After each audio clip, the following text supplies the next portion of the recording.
नमस्कार मित्रांनो, महाराष्ट्रातील मोठी बातमी जाणून घेऊया। दिवसाची पहिली बातमी अशी आहे की मुख्यमंत्री देवेंद्र फडणवीस यांनी राज ठाकरे आणि शिवसेना युबीटी नेत्यांची भेट घेतली। महाराष्ट्रात राजकीय तापमान वाढले आहे। मुख्यमंत्री देवेंद्र फडणवीस यांनी सोमवारी महाराष्ट्र नवनिर्माण सेनेचे, मनसे प्रमुख राज ठाकरे आणि शिवसेना युबीटी नेत्यांची वेगवेगळ्या बैठकांमध्ये भेट घेतली। पहिली बैठक राज ठाकरे यांच्या दादर येथील शिवतीर्थ या निवासस्थानी झाली। विधानसभा निवडणुकीनंतर दोन्ही नेत्यांमधील ही पहिलीच चर्चा होती। विशेष म्हणजे राज ठाकरे यांनी अलीकडेच निवडणूक प्रक्रियेवर प्रश्नचिन्ह उपस्थित करून भाजपवर जोरदार हल्ला चढवला होता। नेक्स्ट,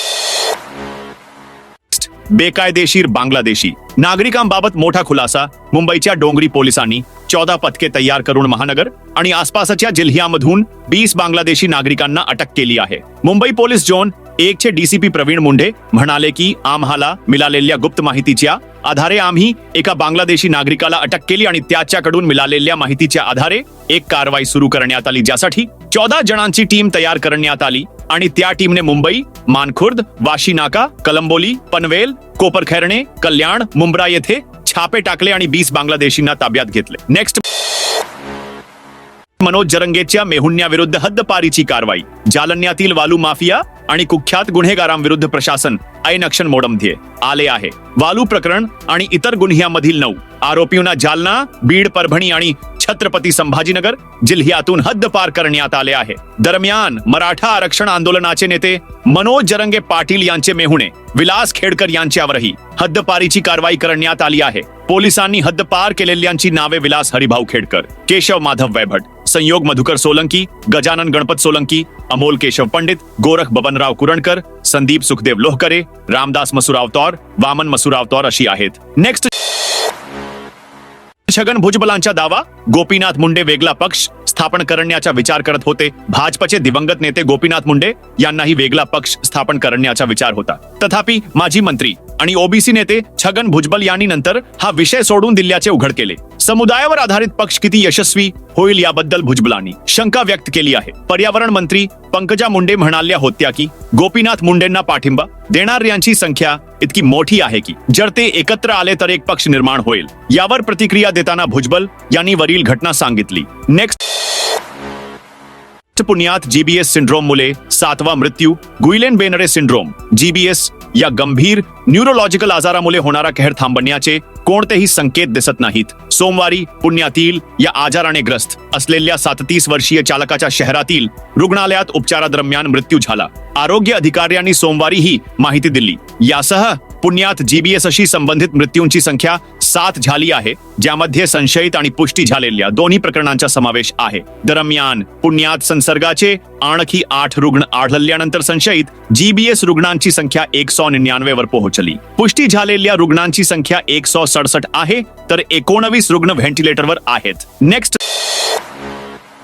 लोकल ट्रेनमध्ये मोबाईल फोनचा स्फोट। महाराष्ट्रातील ठाणे जिल्ह्यात लोकल ट्रेनच्या महिला डब्यात एका अज्ञात प्रवाशाच्या मोबाईल फोनचा स्फोट झाला। त्यामुळे ट्रेनमध्ये काही काळ गोंधळ उडाला। एका पोलीस अधिकाऱ्याने ही माहिती एका वृत्तसंस्थेला दिली। या प्रकरणी माहिती देताना ठाणे महानगरपालिकेचे आपत्ती व्यवस्थापन कक्षाचे प्रमुख यासीन तडवी म्हणाले की सोमवारी रात्री 8 वाजता 12 मिनिटे कलवा स्थानकावर सीएसएमटी कल्याण उपनगरीय ट्रेनमध्ये मोबाईल फोनचा स्फोट झाला। त्यामुळे ट्रेनमध्ये गोंधळ उडाला। नेक्स्ट,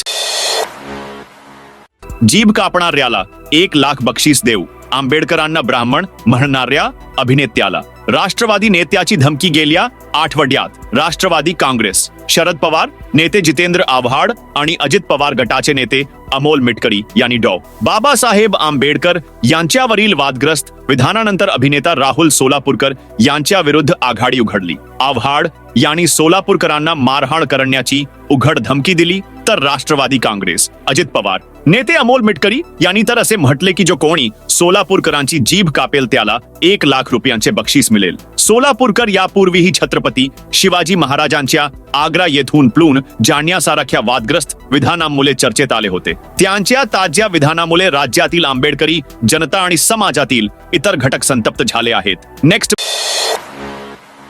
माजी मंत्र्यांच्या मुलाचे जबरदस्तीने अपहरण केल्याने खळबळ उडाली सोमवारी संध्याकाळी 4 वाजता महाराष्ट्राचे माजी मंत्री तानाजी सावंत यांचे पुत्र ऋषिराज सावंत यांचे जबरदस्तीने अपहरण केल्याची बातमी पसरल्यानंतर पोलीस विभागात गोंधळ उडाला. पुणे पोलिसांना एका निनावी फोनद्वारे ही माहिती मिळाली. फोन करणाऱ्याने सांगितले होते की 2 जणांनी ऋषिराज सावंत यांना जबरदस्तीने खाजगी जेटमधून बंगकॉकला नेले होते. माहिती मिळताच पोलीस विभागात एकच गोंधळ उडाला. ही माहिती मिळताच पुणे पोलिसांनी अपहरणाचा गुन्हा दाखल केला आणि विमान परत करण्यासाठी DGCA मार्फत विमान कंपनीशी संपर्क साधला. काही तासांनंतर पुणे पोलिसांनी नाट्यमय पद्धतीने ऋषिराज सावंत यांना परत आणले. नेक्स्ट,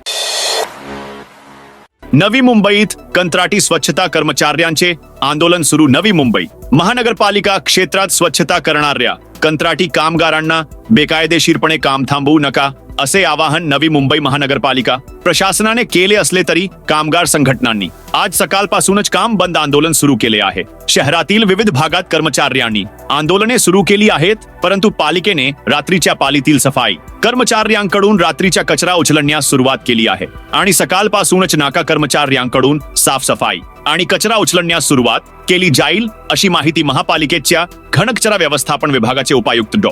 अजय गाडे यांनी दिली. बार्शी एसटी आगारात 10 नवीन एसटी बसेस प्रवाशांच्या सोयीसाठी राज्य मार्ग परिवहन महामंडळाने बार्शी एसटी आगारात 10 नवीन एसटी बसेस उपलब्ध करून दिल्या आहेत. त्यामुळे एकीकडे सामान्य प्रवासी समाधान व्यक्त करत असताना दुसरीकडे बार्शीच्या माजी आणि विद्यमान आमदारांमध्ये श्रेयासाठी लढाई सुरू झाल्याचे दिसून येते. राजकीय दृष्ट्या नेहमीच संवेदनशील मानल्या जाणाऱ्या बार्शी तालुक्यात शिवसेना उद्धव ठाकरे यांच्या पक्षाचे आमदार दिलीप सोपल आणि त्यांचे पारंपरिक प्रतिस्पर्धी माजी आमदार राजेंद्र राऊत यांच्यात काही ना काही कारणाने अधूनमधून संघर्ष होत असतात. आता 10 नवीन एसटी बसेस मागे नेमके कोण आहे यावर दोन्ही नेत्यांमध्ये आरोप प्रत्यारोप सुरू झाले आहेत. काँग्रेस शहर जिल्हाध्यक्ष किरण काले यांनी पक्ष सदस्यत्वाचा राजीनामा दिला. ठाकरे गटात सामील होण्याची शक्यता. अहिल्यानगर काँग्रेस शहर जिल्हाध्यक्ष किरण काले यांनी आपल्या पदाचा तसेच पक्षाचा राजीनामा दिला आहे. त्यांनी आपला राजीनामा प्रदेशाध्यक्ष आमदार नाना पटोले आणि अखिल भारतीय काँग्रेस कार्यकारिणीचे सदस्य ज्येष्ठ नेते बालासाहेब थोरात यांना पाठवला आहे. तथापि त्यांनी राजीनामा पत्रात काँग्रेस सोडण्याचे कारण नमूद केलेले नाही. किरण काले यांनी सोशल मीडियावर पोस्ट केली आहे की आम्ही लवकरच आमची पुढील राजकीय दिशा स्पष्ट करू. तथापि ते शिवसेनेच्या ठाकरे गटात सामील होण्याची शक्यता आहे. नेक्स्ट, महायुतीमध्ये राजकीय लढाई. एकनाथ शिंदे आणि देवेंद्र फडणवीस आमने सामने. महाराष्ट्रातील सत्ता वाटप महायुती सरकारमधील अंतर्गत कलह आता उघडपणे समोर येत आहे. राज्य आपत्ती व्यवस्थापन प्राधिकरणाच्या पुनर्रचनेत मुख्यमंत्री देवेंद्र फडणवीस यांनी उपमुख्यमंत्री एकनाथ शिंदे यांना बाहेरचा मार्ग दाखवला आहे. या निर्णयामुळे राजकीय वर्तुळात खळबळ उडाली आहे. शिवाय भाजप आणि शिंदे गटात सर्व काही ठीक नसल्याचेही दिसून आले आहे. याशिवाय शिंदे यांच्या नेतृत्वाखालील शिवसेना नाराज आहे की वैयक्तिक सहाय्यक PA आणि विशेष कर्तव्यावर असलेल्या अधिकाऱ्यांच्या OSD नियुक्त्यांसह इतर शिफारसी मुख्यमंत्री कार्यालयात CMO अडकल्या आहेत. नेक्स्ट, पगार गोठवण्यावरून CEO आणि कर्मचारी संघटनांमध्ये संघर्षाची चिन्हे. अहिल्यानगर जिल्हा परिषदेचे मुख्य कार्यकारी अधिकारी CEO आशिष येरेकर आणि जिल्हा परिषदेच्या कर्मचाऱ्यांमध्ये संघर्षाचे वातावरण निर्माण झाले आहे. CEO येरेकर यांनी कर्मचाऱ्यांच्या उपस्थितीसाठी QR कोड पद्धत लागू केली आहे. यावर आक्षेप घेत कर्मचारी संघटनांनी QR कोड हजेरीवर बहिष्कार टाकला आहे. या पार्श्वभूमीवर CEO येरेकर यांनी कर्मचाऱ्यांचे जानेवारीचे वेतन QR उपस्थितीच्या आधारे तयार करावे, अन्यथा प्रशासकीय कारवाई केली जाईल असा इशारा दिला आहे. यामुळे कर्मचारी संघटनांमध्ये नाराजी पसरली आहे. नेक्स्ट, नाशिक महानगरपालिकेच्या जलसंपदा मंत्र्यांशी वाद पाडण्याच्या वापराचे मनमानी व्यवस्थापन थांबवले पाहिजे. शहरातील सांडपाणी कोणत्याही पुनर्वापराशिवाय थेट नदीत सोडले जाते. प्रक्रिया केंद्र व्यवस्थित काम करत नाही. कालव्यांचे प्रदूषण वाढले आहे. उन्हाळ्यात पाण्याचा अपव्यय शेतीवर ताण येतो. राज्याचे जलसंपदा मंत्री राधाकृष्ण विखे पाटील यांनी नाशिक महानगरपालिकेवर अप्रत्यक्षपणे टीका केली. ते म्हणाले की बिगर सिंचित आरक्षण 55% वाढवणे हे शेती धोक्यात असल्याचे संकेत आहे. नेक्स्ट,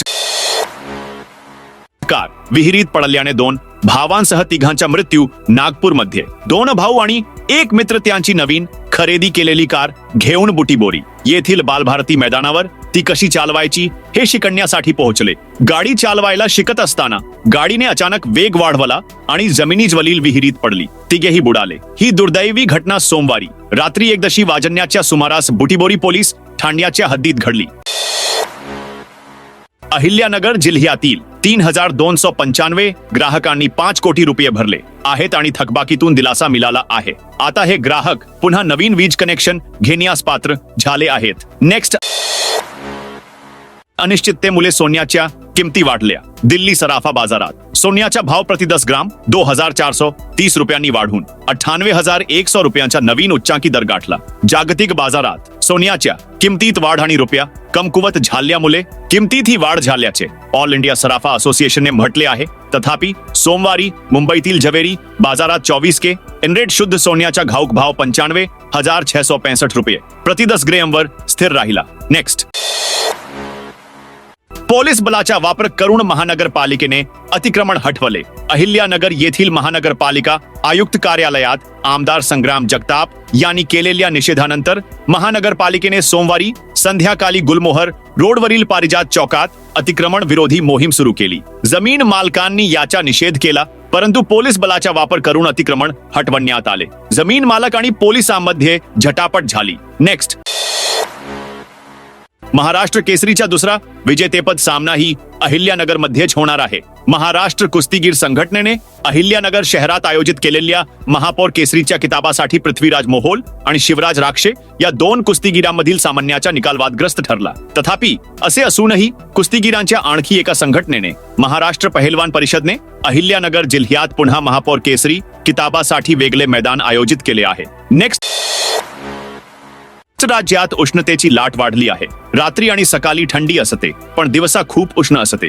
गेल्या 8 दिवसांपासून राज्यातील वातावरण असेच आहे, पण आता सूर्याची उष्णता आणखी तीव्र होणार आहे. राज्यात तापमानात लक्षणीय बदल होत आहेत आणि कमाल तापमान झपाट्याने वाढत आहे. किमान तापमानही वाढू लागले आहे. मध्य महाराष्ट्र आणि मराठवाड्यातील किमान आणि कमाल तापमान अजूनही जास्त आहे आणि पुढील 2 दशकांत ते हळूहळू 1 ते 2 अंशांनी कमी होण्याची शक्यता आहे. हवामान खात्याच्या अंदाजानुसार चक्रीवादळ सध्या वायव्य राजस्थान आणि आसपासच्या भागात सक्रिय आहे. दरम्यान राज्यात कोरडे आणि दमट वारे वाहत आहेत आणि नागरिकांना तीव्र उष्णतेचा त्रास होत आहे. नेक्स्ट, मुंबई पोलिसांची बेकायदेशीर बांगलादेशी विरुद्ध कारवाई. शनिवारी बेकायदेशीरपणे राहणाऱ्या 67 बांगलादेशी नागरिकांना अटक करून मुंबई पोलिसांनी मोठे यश मिळवले आहे. डोंगरी पोलीस ठाण्याने ही कारवाई केली. बेकायदेशीर बांगलादेशी घुसखोरांविरुद्ध कडक कारवाई करण्याचे स्पष्ट निर्देश पोलिसांना देण्यात आले होते. त्या अंतर्गत ही महत्त्वाची कारवाई करण्यात आली. मुंबई पोलिसांनी मानखुर्द, वासीनाका, कल्याण, मुंब्रा, कलंबोली, पनवेल आणि कोपरखैरणे अशा विविध भागातून बेकायदेशीरपणे वास्तव्य करणाऱ्या या बांगलादेशी नागरिकांना अटक केली आहे. डोंगरी पोलिसांनी बेकायदेशीर बांगलादेशींचा शोध घेण्यासाठी 14 विशेष पथके तयार केली आहेत. या मोहिमेत प्रत्येक पथकाला एका विशिष्ट क्षेत्राची जबाबदारी देण्यात आली होती, जिथे ते सखोल चौकशी करत होते आणि बेकायदेशीरपणे राहणाऱ्यांना ताब्यात घेत होते. नेक्स्ट समय रैना, रणवीर इलाहाबादिया आणि अपूर्वा यांच्यासह 4 जणांविरुद्ध तक्रार. वांद्रे येथील सामाजिक कार्यकर्ते आणि मुंबई राष्ट्रीय काँग्रेस युनिट NSUI निखिल रुपारेल यांनी वकील अली काशिफ खान देशमुख यांच्या मार्फत वांद्रे मॅजिस्ट्रेट कोर्टात समय रैना, रणवीर इलाहाबादिया, आशिष चंचलानी, अपूर्व मखीजा आणि इतरांविरुद्ध अश्लीलता पसरवल्याबद्दल फौजदारी तक्रार दाखल केली आहे. दरम्यान राष्ट्रवादी काँग्रेस शरद पवार पक्षाचे काही कार्यकर्ते इंडियाज गॉट लेटेंटच्या कार्यालयात किंवा सेटवर पोहोचले आहेत आणि निषेध करत आहेत. शो दरम्यान रणवीर इलाहाबादियाने पालकांबद्दल केलेल्या अपमानास्पद टिप्पणीचा आणि समय रैनाच्या शोचा ते निषेध करत आहेत आणि त्याला माफी मागण्याचे आवाहन करत आहेत. त्यांनी इशारा दिला आहे की जोपर्यंत तो माफी मागत नाही तोपर्यंत ते हे न बिटेंट नावाच्या सेटवर कोणताही शो आयोजित करू देणार नाहीत. तर मित्रांनो, ही आज महाराष्ट्राची मोठी बातमी होती. तुम्ही सध्या ज्या जिल्ह्याचा हा व्हिडिओ पाहत आहात त्याचे नाव सांगा.